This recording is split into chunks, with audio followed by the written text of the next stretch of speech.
Ouais, bah je pensais à Cyberpunk typiquement Dakar. Hein. Les gens qui ont joué à Cyberpunk Day One et ceux qui ont joué au jeu 3 ans après, ils ont clairement pas le même discours, clairement. Hein. Après, Cyberpunk, il y avait des soucis partout, mais particulièrement sur les consoles PS4 et tout, il me semble. Ou attends, c'était la génération de la PS4 ou c'était la génération de la PS5 au contraire, je sais plus. Sur PC, ça tournait, c'était juste pas intéressant.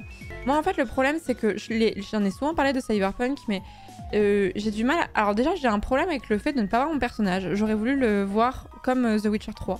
Voilà, et je trouvais, sans spoil aucun parce que je suis pas allée très loin, je trouvais que les personnages n'étaient pas attachants du tout.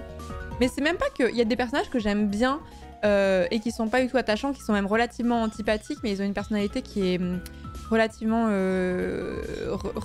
fouillée et tout ça.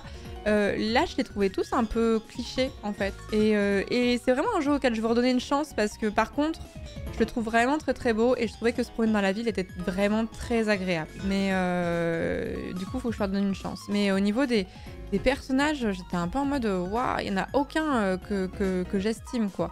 Sachant que j'ai dû jouer moins de 10 heures, donc il y a peut-être des personnages que j'ai pas vus et que vous avez particulièrement aimé dans ce jeu et que j'ai jamais croisé encore, hein, c'est possible. Le tout début est pas ouf. Je sais pas, moi il y a quand même beaucoup de fanzous de Cyberpunk en vrai. Hein. Il y en a quand même vraiment beaucoup qui ont vraiment adoré ce jeu. Il est retiré du PS Store de la PS4 à cause des bugs. Ouais, c'est bien ce qui me semblait, hein. Donc c'était la PS4. La PS4 c'était injouable. Pour moi c'est surtout que ça devait être interdit dans un GTA-like de rater la conduite. J'ai pas eu l'occasion de trop conduire dans Cyberpunk parce que je me souviens d'un moment qui m'a saoulée. Ou alors je l'avais pas compris à un moment dans le jeu. C'est vraiment au début. Hein. En gros, à un moment, t'as une voiture. Et après, tu te la fais tirer. Ou ils la mettent à la fourrière. Ou je sais plus quoi. Et il faut traverser toute la ville à pied ou je sais plus quoi pour aller la récupérer. Et en fait, j'étais déjà pas trop accrochée sur le jeu. Et là, j'étais en mode... Oh la flemme, c'est vraiment très loin. C'est vraiment très très loin. Genre, bonne distance. Après, il y a peut-être un métro ou un taxi que j'aurais pu prendre, j'en sais rien. J'ai adoré le jeu, mais il met un peu de temps à démarrer. En vrai, je trouve que ça vaut le coup, mais pas comme Red Dead Redemption 2, où tout est toujours lent du cul. Oui, mais quand tu joues à un jeu comme Red Dead Redemption 2, vu où ça se passe, et vu la trame de base, ça, en fait, tu pars du principe... Enfin, moi, je pars du principe que c'est normal que ce soit lent, et c'est ça qui fait que c'est RP. Là où Cyberpunk, je pourrais m'attendre à ce que ce soit plus rapide. C'est clair ce que je veux dire ou pas? C'est le postulat de base. Moi, pour moi, Red Dead Redemption, ça va pas aller à toute berzingue parce que tu te balades pas en moto, quoi.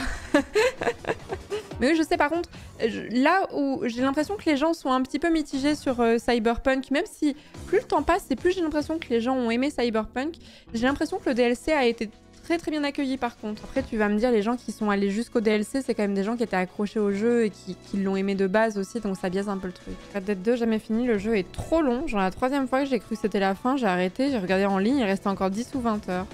Le trop est l'ennemi du bien. Ouais bah c'est le cas de beaucoup de jeux en vrai à l'heure actuelle aussi. Hein. C'est un débat qu'on a souvent notamment pour que c'est compliqué quand t'es dans la vie active, voire encore pire quand t'as des enfants et que t'es dans la vie active, de pouvoir se lancer dans des gros jeux comme ça. Et c'est l'une des raisons pour lesquelles, quand je parle d'un jeu, c'est très souvent que je parle de la durée qu'il représente.